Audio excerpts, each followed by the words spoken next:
কোরআনের যে নিষেধগুলো আছে এগুলোকেও ছেড়ে দিবেন। শুধু আদেশগুলো মানবেন, নিষেধ বর্জন করবেন না, এমন আদর্শ পালন করবেন না। নিষেধগুলোও বর্জন করবেন, যেমন শিরক করবেন না, বেদাতি কোনো আমলে লিপ্ত হবেন না,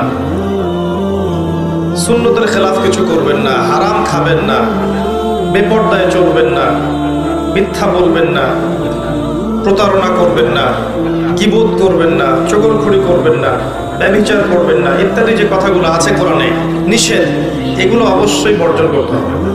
যারা শুধু আদেশ মানে নিষেধ বর্জন করে না, তাদের শাস্তি সম্পর্কে আল্লাহ পাক কোরআনে কি বলেছেন শুনুন। সূরা বাকারার 85 এবং 86 নম্বর আয়াতে আল্লাহ পাক বলেছেন, আফাতুমিনুনা বিবা'দিল কিতাবি ওয়া তাকফুরুনা বিবা'দ। তবে কি তোমরা কোরআনের কিছু অংশ মানো আর কিছু অংশকে মানো না? আল্লাহ প্রশ্ন করছেন আপনাকে, তবে কি তোমরা কোরআনের কিছু অংশকে